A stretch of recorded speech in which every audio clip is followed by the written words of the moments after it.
Coming up, we'll show you how the Checkoff promotes beef to millions of consumers in the Northeast. Plus, we'll take you to the Little League World Series, where Beef It's What's for Dinner promotions connected with young athletes. The Drive-In 5 starts now. The Drive-In 5 is a roundup of stories showing some of the ways your Checkoff dollars are working. Big cities and big populations. That's what you'll find in the Northeast United States. However, fewer cattle are raised in that region, which means fewer state Checkoff dollars are available to promote and educate those consumers about beef. To help fill the gap, the Northeast Beef Promotion Initiative was formed 20 years ago.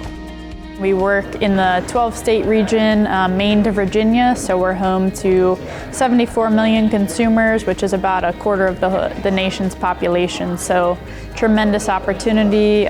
People outnumber cattle 16-1 within the region, so large information gap in terms of their understanding of beef production and just beef in general and their trust. So there's a great opportunity to grow trust in beef and just increase their confidence in choosing beef as a protein. The Northeast Beef Promotion Initiative works in a variety of ways, including media outreach, beef recipe promotion, and working with nutrition influencers. One effort is beef promotion with college sports programs. For example, beef advertising appears at Penn State sporting events, as well as in the Yukon Huskies arena. And beef was named the preferred protein of the Seton Hall Pirates. I think that was a tremendous win for beef, having that designation as the preferred protein and just really having that ability to align with well-known schools that have such a following, not only within the region, but nationally. There's folks in the Midwest and West that are watching those teams on TV. So having the ability to align with them and share our message really has significant impact in the long run. I mean, you look at the Northeast, for example, what that team up there has been able to do and been able to build is pretty profound. At 3 different times, I was watching ESPN, and I'm seeing the announcers doing a game talking about Yukon basketball, and in the background, you could see beef scrolling around in the arena. We're advertising to consumers just like that. That was the cheapest, most efficient way, and we were reaching millions of people through a beef messaging system. And so I think that's one way we can be efficient in those dollars, and one way beef promotion has done that. Also in the promotion arena, the Checkoff-funded Beef It's What's for Dinner program scored big at the Little League World Series this year. Little League is the largest youth sports organization, and Beef's presence at the World Series included a beef meal for the 20 competing teams, coaches, and parents. In addition, the players participated in beef-themed games and gained valuable information about the role of beef nutrition for active young athletes. It's a demographic that's very active and doing sports, and you have all this interest in protein and healthy eating, and that's exactly what beef is. So however we can show these families and the kids, like, hey, beef is like the perfect protein for you. This is going to help, boost your ability to be a high-level athlete and do the best you can, not only in sports, but every day in school and all this. I think it's a perfect way to kind of tie all that together. It's a great partnership between Little League and Beef It's What's for Dinner. We've got an opportunity to reach 2.4 million kids that are doing Little League each and every year, plus their parents. It's a great opportunity to educate those folks about what we can do with beef, the versatility of beef, but also nutrition and the importance that it plays in the diet for those kids that are needing that extra energy when they're playing after-school activities. As a Little League World Series sponsor, beef signage appeared throughout the ballpark during the games.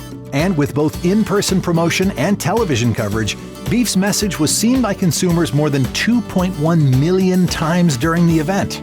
Of course, the very reason the Beef Checkoff exists is to invest in research, education, and promotion programs aimed at building beef demand.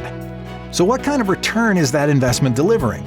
A new study analyzed Beef Checkoff programs over the past 5 years to find the answer. We were very excited to introduce the brand new return on investment study that Dr. Harry Kaiser from Cornell University completed.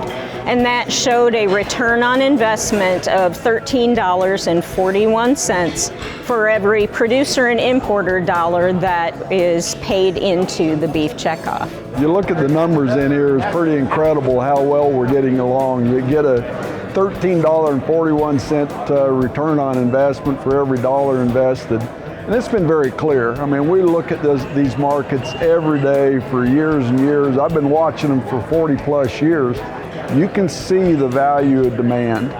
The USDA requires an independent return on investment study be conducted every 5 years. The results give producers who serve on the Cattlemen's Beef Board valuable insights into how checkoff programs are performing. The Beef Checkoff's a key part of our success, not only today, but for the last 35 years. And the investment from the beef industry enables us to go out and do things that we could never do without it. We're running currently about $410 per head, export value per head for every animal slaughtered. Without the checkoff, we'd be a shell of that. If we had not had the checkoff, what would have gone on? And the demand would have been lower, prices would have been lower, and so it's really important to think about that, and that all of this is working toward consumer confidence and growing beef demand not only domestically but internationally. That wraps up this edition of the Drive-In 5. If you want to learn more about how your checkoff dollars make an impact, visit the website drivingdemandforbeef.com.